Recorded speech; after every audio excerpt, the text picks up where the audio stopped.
My name is Eleanor Bradford, and I'm 72 years old. When people look at me now, sitting here on my porch with my hair white as the lilies I grow by the fence, they see peace. They see a sweet old lady sipping tea, waving at neighbours, feeding stray cats, and smiling at every soul that passes by. But peace. Peace is something I had to fight for. It wasn't handed to me. It was carved out of darkness, pain, and blood.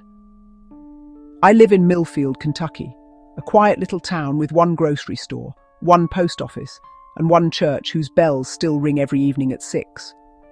Those bells used to make my hands tremble. Now, they remind me that the devil's voice doesn't always come from the darkness. Sometimes it comes from the pulpit. When I was 11, I believed in angels. When I turned 12, I learned that some angels had claws. It started the year Reverend Jerome Albright came to our small fishing town in Maine. My father, August Bradford, called him a man of God. But to me, he was the first face of hell. My father worshipped him like a saint, while my mother, Linda, prayed quietly with eyes that never met his. I didn't understand then why her hands shook every time his name was mentioned. The Reverend told the church that God works in mysterious ways. I remember that line like it was branded into my skin. He said it the night everything changed, the night he came to our house for dinner and whispered in my ear, "You have been chosen." I didn't know chosen for what. But my father's smile that evening, it wasn't pride, it was greed.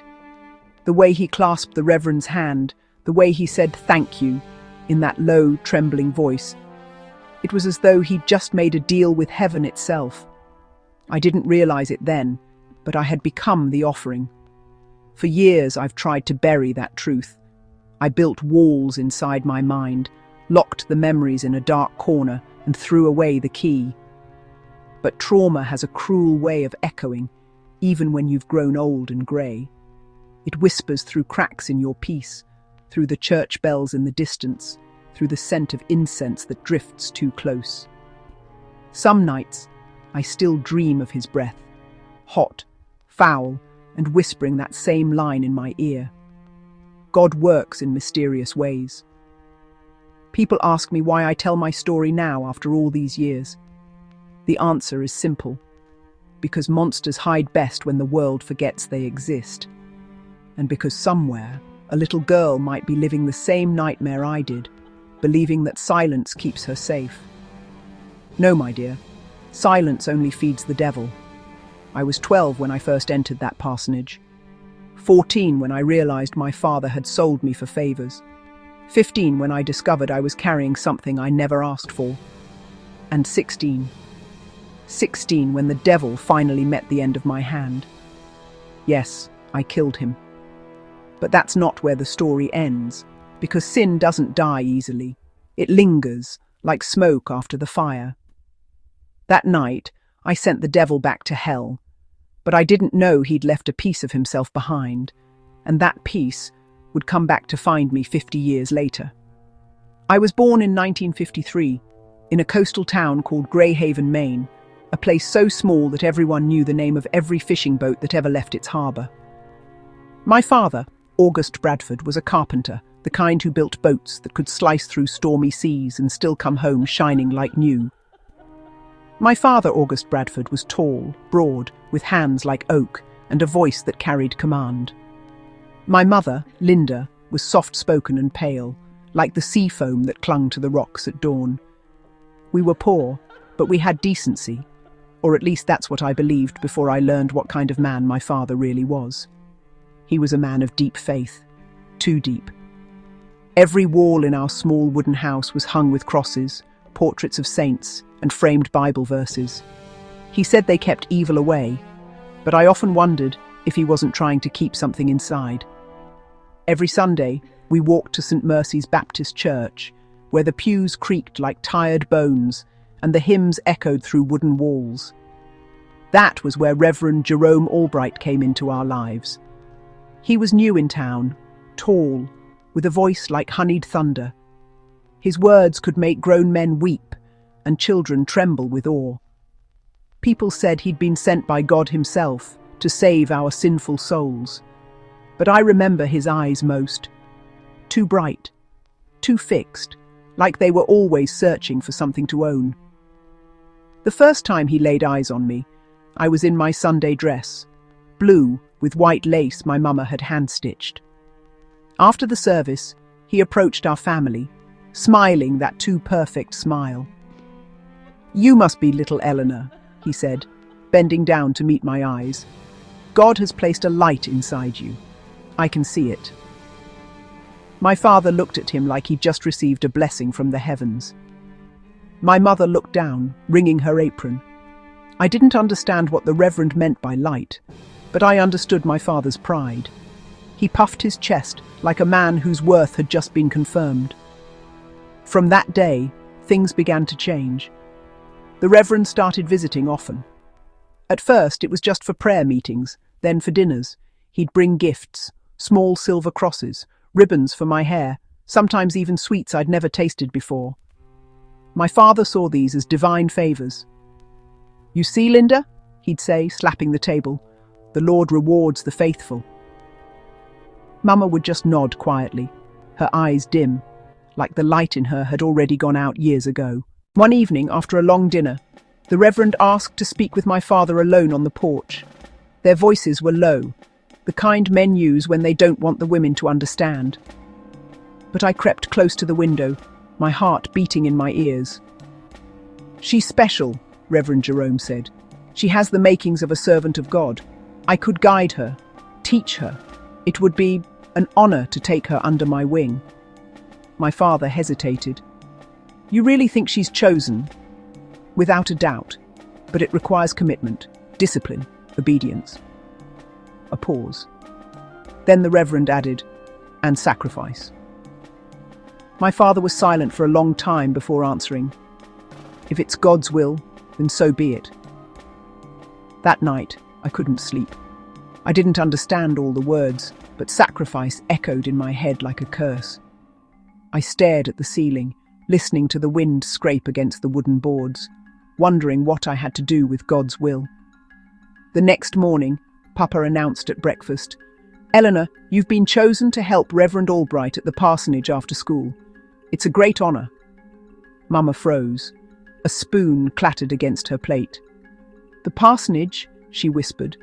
"August, she's just a child." My father's voice sharpened like the crack of a whip. "God doesn't care about age, woman. He cares about purity."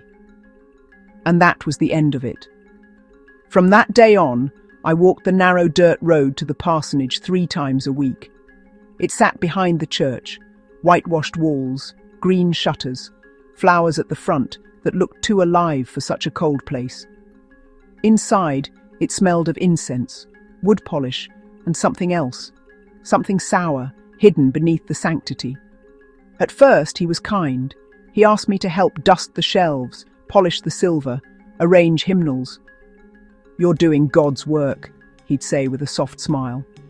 But soon the smiles became stares, the stares became touches, and every time I flinched, he'd whisper, "God works in mysterious ways."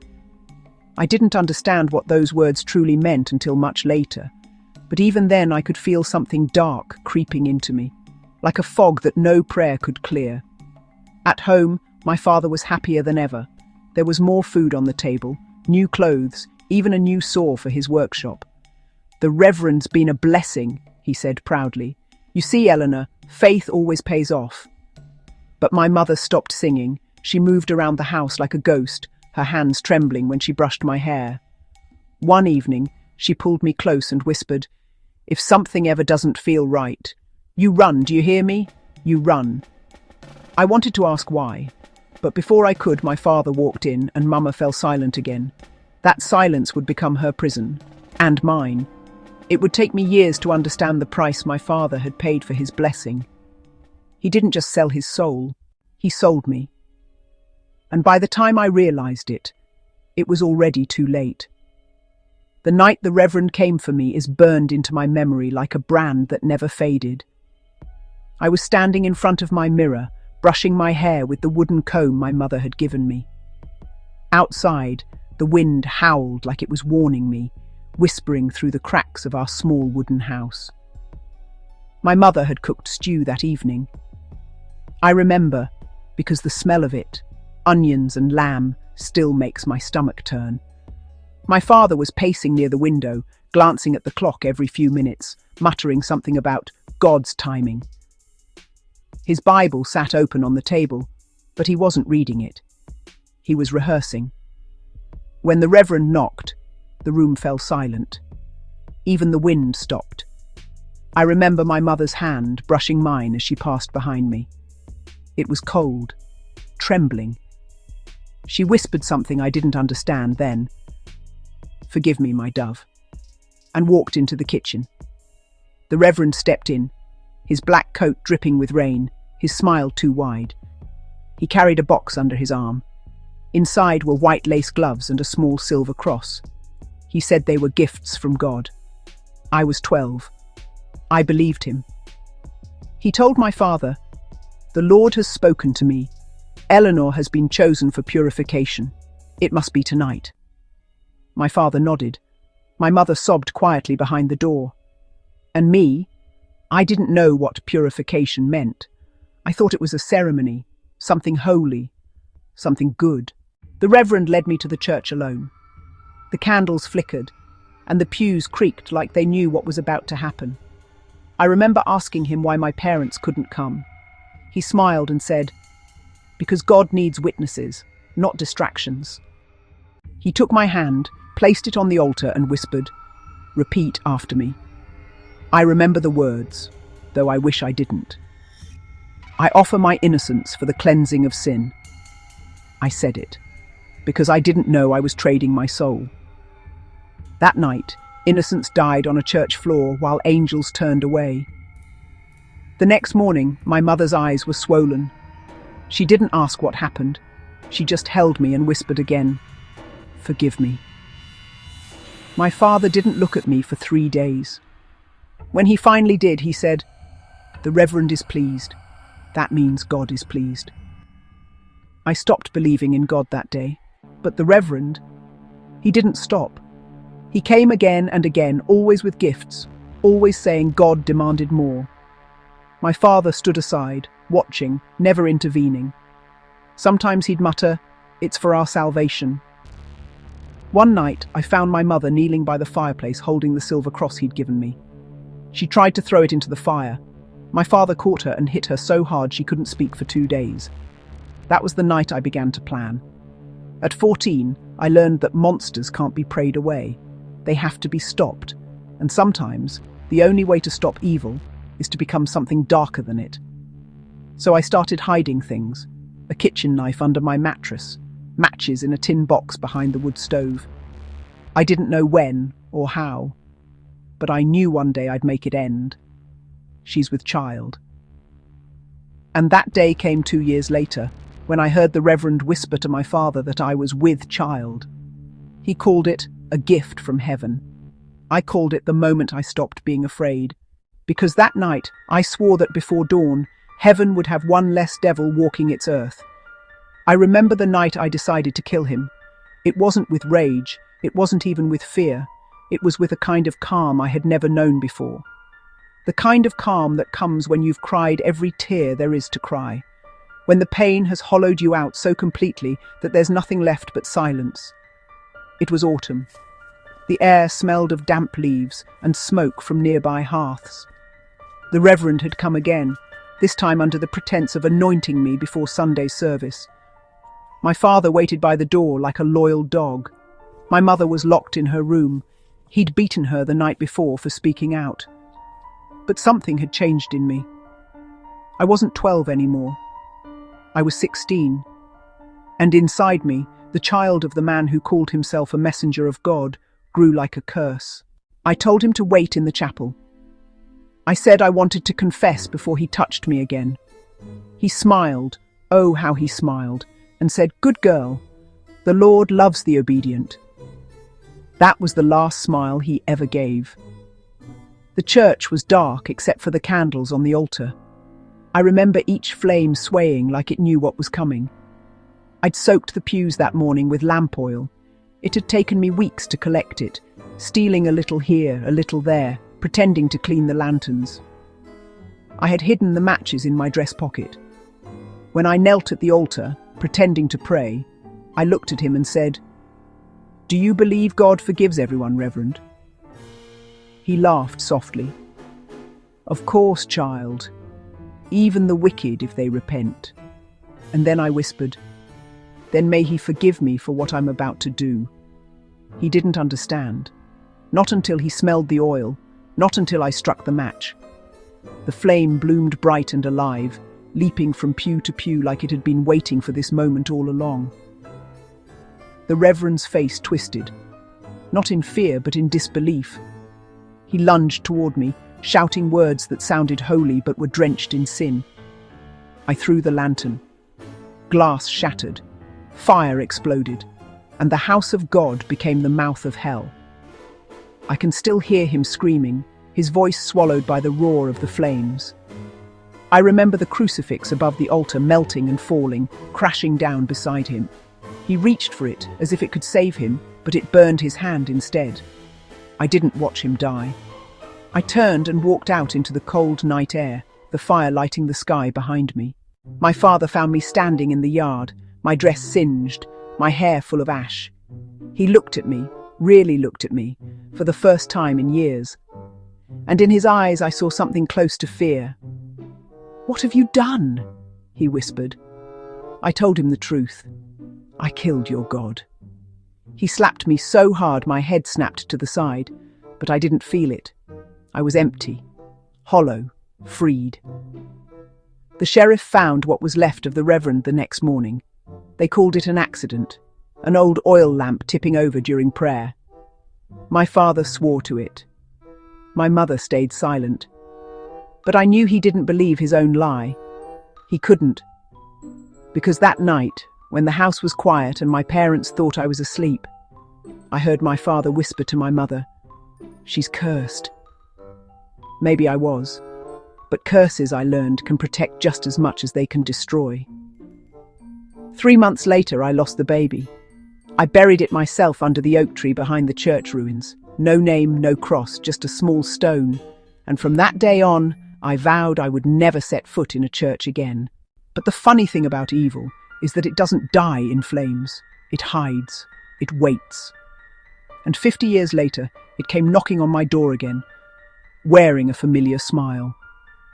I never thought I'd hear that voice again. It was a Sunday morning, 50 years after the fire. The sun had barely risen over Millfield, and I was tending to the lilies in my garden. The air smelled of dew and peace, a peace I had worked decades to build. My back ached, my knees cracked, but I didn't mind. The quiet had become my sanctuary. Then I heard the church bells. 6 sharp tolls, the same rhythm from my childhood. The sound froze me in place. It shouldn't have. Bells had rung in Millfield for years, but this was different. It was the same pitch, the same haunting echo from that night long ago. I turned toward the sound, and that's when I saw him. A man stood by the fence, dressed in a black suit, a leather-bound Bible clutched against his chest. He was tall, broad-shouldered, and his face stopped my heart. He looked just like him. Not identical. This man was younger, maybe in his 30s, but the resemblance was uncanny. The same ice-blue eyes, the same soft smile that had fooled an entire congregation half a century ago. "Good morning, ma'am," he said, tipping his hat politely. "I'm Reverend Caleb Albright. I've just moved to town. Thought I'd come by and introduce myself to my neighbours." Albright. That name shouldn't have existed anymore. My mouth went dry. "Albright, you said?" He nodded. "Yes, ma'am. My grandfather used to preach in Maine, long before my time. Said he served the Lord until the day he died in a fire. Tragic accident." I felt the world tilt. My fingers tightened around my gardening shears. He smiled again. Funny thing, though. Before he passed, he used to write letters about a young girl he was guiding. Said she was touched by the Spirit. Said she'd do great things for the Lord. Every word crawled across my skin like ice. I forced a smile. "Is that so?" "Oh, yes," he said softly. He even described her. Golden hair, green eyes, a birthmark under her collarbone. Said her name was Eleanor. My hand slipped. the shears cut across my palm. He tilted his head, eyes glinting. You wouldn't happen to know anyone by that name, would you? I wanted to run, to scream, to tell him to get off my land, but my voice wouldn't come. The smell of lilies turned to smoke. The morning light dimmed. For a moment, I wasn't in Millfield anymore. I was back in that church, hearing the creak of pews, feeling the reverend's shadow behind me. I finally managed to whisper, "No, never heard of her." He studied me for a long moment, like he could see right through the lie. Then, with a small smile, he said, "Well, if you do, let her know I'd love to talk. Family history's a beautiful thing, don't you think?" He turned and walked away, leaving the faint scent of burnt wood in the air. That night, I couldn't sleep. Every sound outside made me flinch. I swore I saw a flicker of light near the oak tree, the one where I buried the baby.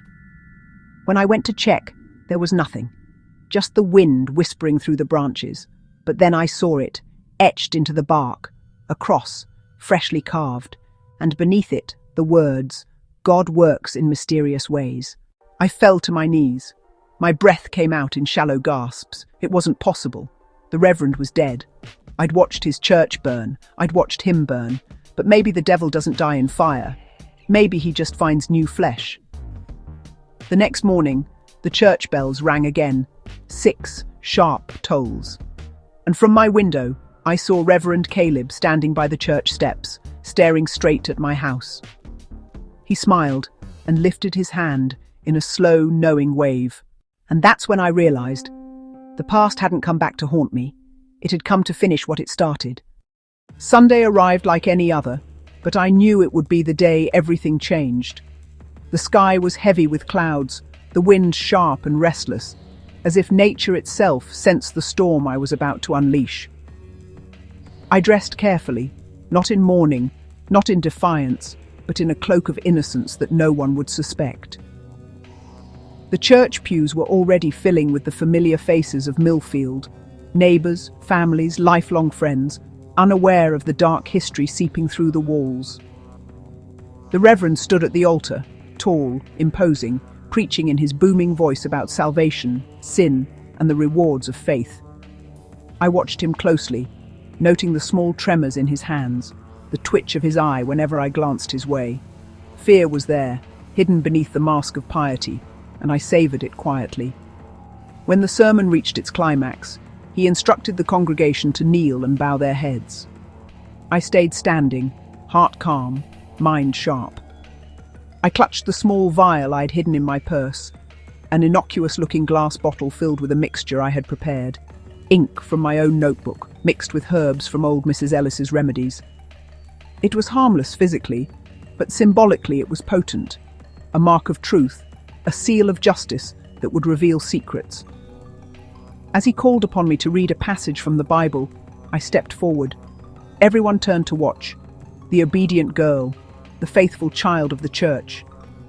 Their trust in me was complete. I opened the Bible, pretending to search for the right verse, and then whispered the words I had written in my notebook decades ago. Not scripture, but the truth. I spoke of the manipulations, the hidden deals, the betrayals that had haunted my life. I spoke of fear disguised as piety, of the Reverend's control and the price my family had paid for silence. Gasps rippled through the church. Faces turned pale. My father's jaw dropped, his hands trembling at his sides. The Reverend's eyes widened, the mask of holiness finally cracking. He opened his mouth, but no words came out. I held up the vial, spilling the ink across the altar as the congregation watched in horrified fascination. The black liquid spread like spilled sin, marking the place where lies had lived for decades. And in that moment the truth became visible, an unbroken chain of betrayal, exposed to the light. "You can no longer hide behind God or tradition," I said, my voice steady, echoing off the walls. "Your power ends today. The fear ends today.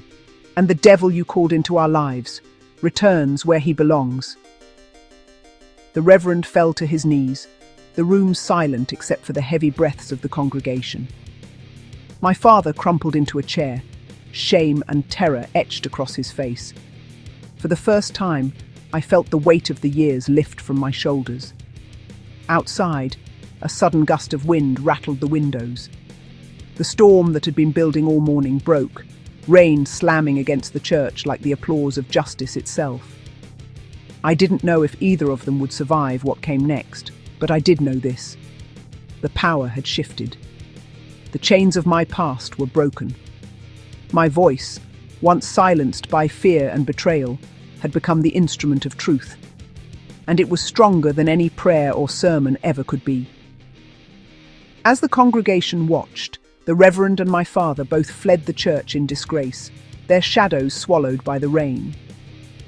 I stepped outside, letting the storm wash over me, my heart finally free to beat without fear. That night, for the first time in decades, I slept soundly. The morning after the sermon, Millfield felt like a town waking from a long, heavy sleep. Sunlight cut through the clouds, illuminating streets that had seemed grey and lifeless for decades. And yet, the air still carried whispers, soft, fearful, incredulous, about what had happened in the church the day before. I walked down the familiar streets, my steps steady, my heart lighter than it had been in 50 years. People stopped and stared, some with admiration, some with shock. Some, I could tell, were afraid to speak to me, perhaps thinking I had unleashed something they didn't understand. But I didn't care. The fear that had once shackled me had been replaced with resolve. At home, I found my mother in the kitchen, her hands trembling as she stirred a pot of oatmeal. She looked up when I entered, eyes red from crying or sleeplessness. I couldn't tell which. I sat beside her. For the first time, we didn't speak in half-truths or silences. I reached out, taking her hands in mine. I did what I had to do. We survived, Mother. We finally survived. I always knew you would, Eleanor. I always knew. The house felt different that day. The air was lighter, somehow cleaner, as though the shadows that had haunted us were finally leaving. I went to the maple tree in our yard, the one that had been my refuge since childhood. Its branches swayed gently in the wind, sunlight filtering through leaves that had once shaded my tears. I knelt in the dirt and unearthed the notebook I had buried there. Holding it, I felt every moment of my past: fear, despair, courage, and finally triumph. Every word written there was a step toward freedom. The notebook wasn't just a record anymore, it was a testament. I would keep it safe, yes, but also share it when the time was right, so that no one else could suffer in silence. Weeks passed, and life began to return to a semblance of normalcy. The Reverend never returned to the pulpit, and my father avoided the town entirely, his reputation destroyed. Millfield slowly accepted the story as a cautionary tale, a lesson about blind faith, power, and courage. I resumed my walks at 5 in the evening, but now they were different. I watched the town, yes, but I also observed my own reflection in shop windows, in puddles, in the ocean beyond the cliffs. I was no longer the frightened girl who had run from shadows. I was a woman who had faced them, who had named them, and who had survived. One afternoon, Ivy, my younger sister, came to visit. She had children of her own now, bright, laughing, innocent, and she held them close, as if the world could still be harsh. We walked under the maple tree together, talking quietly about small things, the harvest, the tides, the smell of the sea air. And yet, there was an understanding between us that needed no words. Eleanor, I've always been proud of you. You saved all of us, in ways you don't even know. No, Ivy. We saved ourselves, and it's never too late to reclaim what was taken. As the sun dipped low, painting the sky in shades of orange and pink, I felt something I hadn't felt since childhood. A sense of peace. Not naive peace, not temporary peace, but a deep, unshakable one, forged in fire and tears and truth. And though the shadows of the past would always linger in memory, I knew one thing with certainty. I had won. My voice had returned. My spirit was whole. And nothing, Not fear, not betrayal, not even the sins of others could take it from me again. The town of Millfield never looked at me the same way again. Some smiled with quiet admiration, others watched with suspicion, as if the storm I'd unleashed might return at any moment. But I didn't care. I had learned that justice isn't always loud or dramatic. Sometimes it moves quietly, leaving ripples that reach farther than anyone expects. I began to notice changes almost immediately. The people who had once whispered behind closed doors about the Reverend, parents who had ignored his influence, neighbours who had turned blind eyes, began to speak openly. They shared their own stories of small injustices, secret cruelties, and hidden fears. My actions had cracked the silence, and now others felt the courage to speak. Even my father didn't escape the repercussions. Business deals he had secured through the Reverend's manipulations fell apart. The wealthy clients from Boston withdrew their contracts once the truth became public. His pride, built on ill-gotten gains, crumbled, leaving him to face the consequences of his choices alone. I, too, changed. The girl who had once hidden under the maple tree now walked through the streets as a woman who owned her past. Every step I took was deliberate, every glance steady. But even as I grew stronger, I noticed strange occurrences that reminded me the past doesn't always stay buried. Shadows seemed to linger longer than they should. Whispers echoed where no one spoke. And sometimes at night, I felt a presence watching me from the old churchyard. One evening, Ivy brought her children over, laughing and chattering, unaware of the history that had shaped their lives. As I listened to their joy, I realized something profound. The fear that had haunted me for decades had ended, but the lessons it left behind were permanent. Courage, resilience, and the strength to reclaim your own life were now a part of me, and now part of them. I began speaking to groups of young women in town, sharing my story without embellishment, without fear. I told them about the power of observation, the importance of keeping records, the necessity of trusting one's own instincts. I taught them that silence can be dangerous, but voice can be transformative. Each face I saw, curious, frightened, eager, reminded me that the ripples of justice extend far beyond one person. Yet, not all echoes were comforting. Sometimes, late at night, I felt the weight of what had been done, the lives that had been touched by the Reverend's manipulations. I wondered if some part of him still lingered in the shadows of Millfield, waiting for an opportunity to regain his hold. But then I would remember the fire I had started, the sermon, the ink, the revelation. That fire was not just for me, it was for all of us. As months passed, I began to restore my home, clearing old clutter and bringing light back into rooms that had held too many secrets. I planted flowers in the yard, bright colours that pushed back against the shadows. Each bloom was a symbol of life continuing, of hope growing even where despair had once taken root. And in those quiet moments, under the maple tree where I had buried my notebook and hidden my tears, I finally allowed myself to breathe fully. The echoes of justice had reached the ears of the town, of my family, and of my own heart.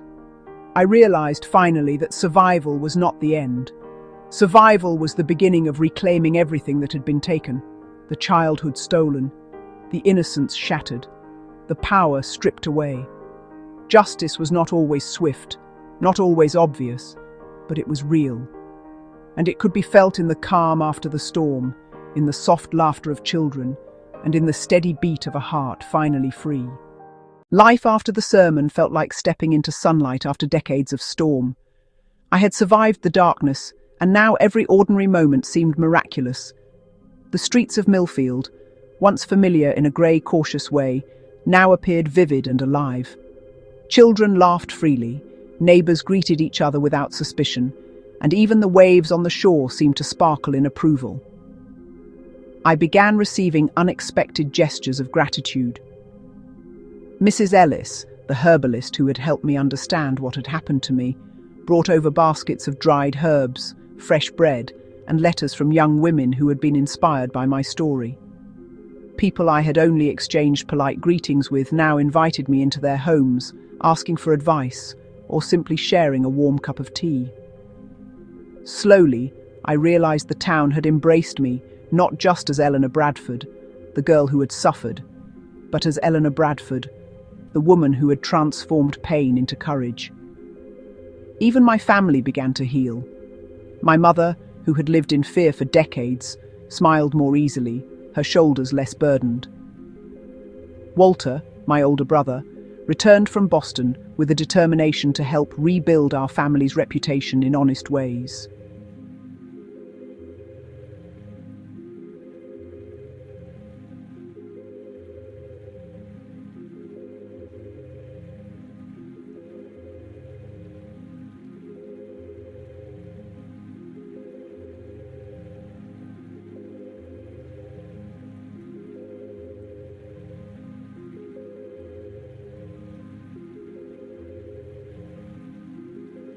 I found small pleasures that I had never allowed myself before. Long walks by the sea, afternoons spent painting, letters exchanged with women across the state seeking guidance. Each gift, each expression of trust and admiration, reminded me that my voice, once silenced, had the power to ignite courage in others.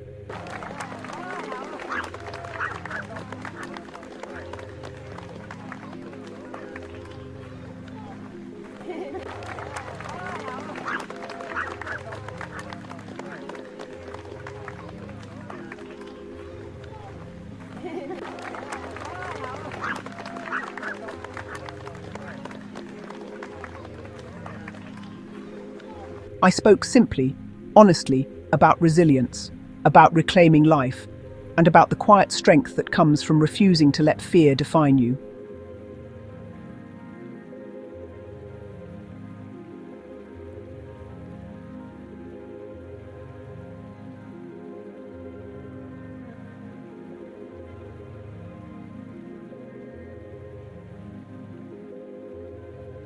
That night, as I walked home beneath a sky heavy with stars, I thought of the Reverend, my father, and the years of pain I had endured. But instead of anger, I felt gratitude for the lessons, for the strength I had discovered, and for the woman I had become. Freedom had many forms, and now I could see them all: laughter, connection, honesty, and the courage to face tomorrow.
My freedom had been earned, my courage proven, and my story now a beacon for others.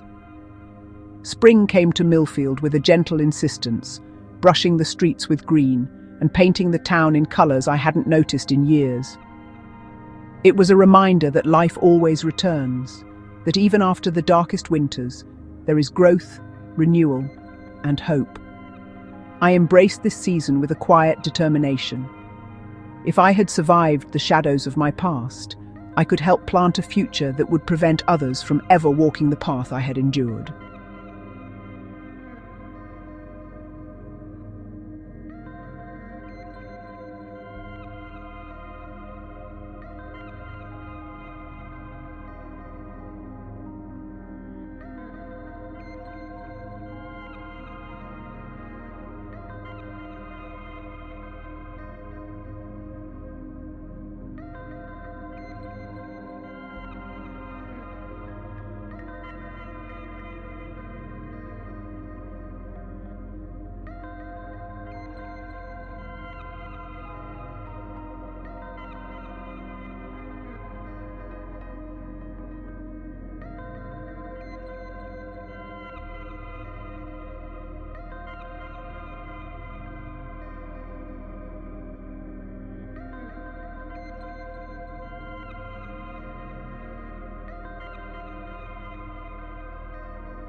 I also started volunteering at the local library, organizing storytelling sessions for girls and young women.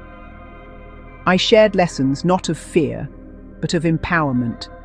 I taught them to trust their instincts, to write their truths, and to recognize the signs of danger even when cloaked in piety or authority. Their eyes sparkled with curiosity, with courage, and sometimes, just sometimes, with hope. The same hope I had buried deep inside myself as a girl.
Soon, the church became a meeting place for support groups, storytelling, and creative workshops.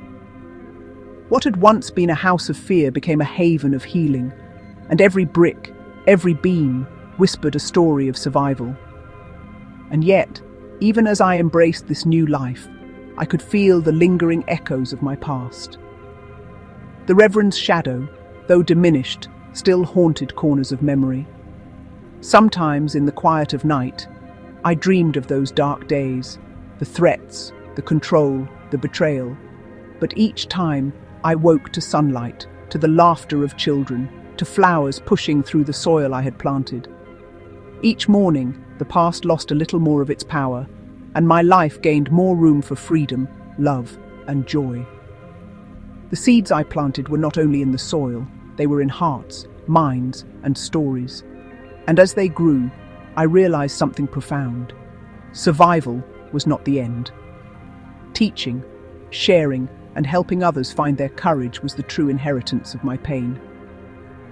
By turning darkness into light, I ensured that my story, though born of suffering, would blossom into hope for generations to come. The years passed with a quiet rhythm. Millfield settled into a new normal, one marked not by fear, but by honesty, growth, and the courage to face difficult truths. I watched the town change and grow, much as I had grown myself. Children ran freely, neighbours greeted each other with warmth instead of suspicion, and the church, once a symbol of darkness, had become a beacon of hope and learning. My family too began to heal in ways I had not imagined. My mother, who had once moved through life in the shadow of fear, now laughed freely, her hands steady and her heart lighter. Walter returned from Boston with a determination to rebuild our family's reputation through honest work, mentoring young apprentices in carpentry and helping those who struggled to find their path. I felt a mixture of emotions, anger, disbelief, and a cautious hope that some reconciliation was possible. Eleanor, I have wronged you. All these years, I've lived with the weight of my choices. I don't expect forgiveness, but I hope somehow you can understand. I studied his face, the man who had sold my innocence for money and pride, the man who had allowed fear to dominate our household. And yet I felt no fear, only a deep, quiet power that came from survival. I took a slow step toward him. I understand, Father. I understand the man you were, the choices you made, and the consequences you now live with. But what matters is what comes next. Redemption is not about erasing the past. It's about living differently, moving forward. I don't deserve this. I'll spend the rest of my life trying to make it right, in whatever way I can. Then begin. Start by helping others. Share what you've learned. Let the town see the man you can be, not the one you were. And just like that, the circle began to close. The town, my family, and I all began to knit together the tattered threads of our shared history into something stronger, brighter, and unbroken. Every garden I planted, every story I shared, every young woman I mentored became a testament to the power of courage, resilience, and truth. One spring morning, as the sun rose over the town and painted the streets in gold, I stood at the church door, feeling the warmth on my face.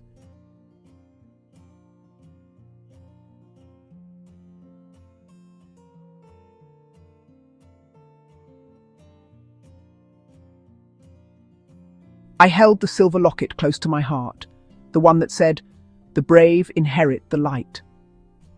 It was true. The brave do inherit the light. And the brave are not only those who survive, they are those who take their pain, their history, and turn it into hope, courage, and a future that shines brighter than anything that came before. I finally felt complete, not because the past had disappeared, but because I had claimed my life, my voice, and my power. And in doing so, I had ensured that no darkness, no matter how deep, could ever take away the light again.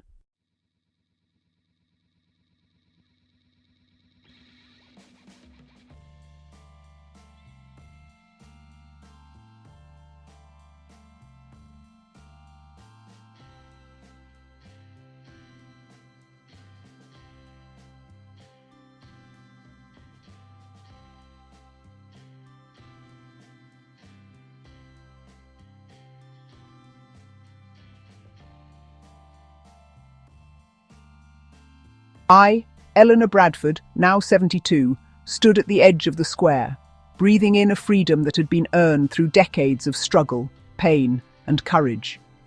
The Reverend Jerome was gone from this world, but his shadow had left marks that would never fully fade. Still, I felt no vengeance in my heart, only clarity. I had discovered long ago that true power doesn't come from revenge, but from reclaiming your life and using your story to ignite hope in others. And today, I was ready for the final act of redemption, not just for me, but for everyone who had been affected by those dark days. I gathered the town's women, children, and elders in the refurbished church. Faces that once feared me now looked at me with admiration and trust.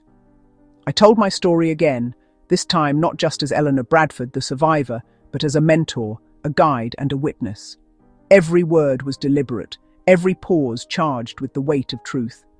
Some listeners wept openly, others nodded in silent understanding, but all understood. The darkness could be faced, overcome, and transformed. My father stood at the back, trembling, old age and guilt heavy in his posture. He had chosen to support me publicly, to acknowledge the wrongs of the past and dedicate his remaining years to doing good. The townspeople watched cautiously, but slowly they saw his genuine remorse, his willingness to help, and the courage it took to face his own sins. Redemption, I realized, was not just a personal journey, it was collective. It required acknowledgement, responsibility, and the courage to continue in the light. Then came the final twist, a letter from Boston delivered unexpectedly that morning. It was from one of the Reverend's former victims, a woman I had never met, who had read about my work in Millfield. She wrote that my courage had inspired her to speak up, to bring a case against the Reverend's accomplices, and to finally free herself from decades of silence. Reading her words, I felt a rush of vindication, not for revenge, but for the truth, for the power of survival and the ripple effect it could create. Later, as I walked through the town square, Ivy's children running ahead of me, I paused by the old maple tree. It had grown taller, stronger, sheltering the earth beneath it just as I had grown stronger, sheltering the truths I carried. I touched the silver locket around my neck. The brave inherit the light. And I understood fully that light was not just for me. It was for all who dared to endure, to speak, and to build a future free from fear. That evening, I I returned home and looked out over Millfield from my porch. The sun dipped below the horizon, bathing the town in soft amber light. There was a calm I had never known as a child, a deep, unshakable peace. I had faced the devil that had haunted my life, survived the betrayals of those who should have protected me, and now held the power to guide others toward hope. My story, once filled with darkness and fear, had become a testament to human resilience, courage, and the unbreakable spirit of a woman who refused to be silenced. I smiled softly, feeling the warmth of the day fade into night. Life, with all its shadows and light, had brought me here, and I knew, without doubt, that every step I had taken, every tear I had shed, every act of courage, had led me to this ultimate truth. Survival was not enough. Redemption, healing, and the light one leaves behind are the true legacies of the brave. And with that realization, I closed my eyes, breathing in the cool night air of Millfield, listening to the faint sound of the church bells, and felt, finally, the quiet, powerful peace of a life fully reclaimed.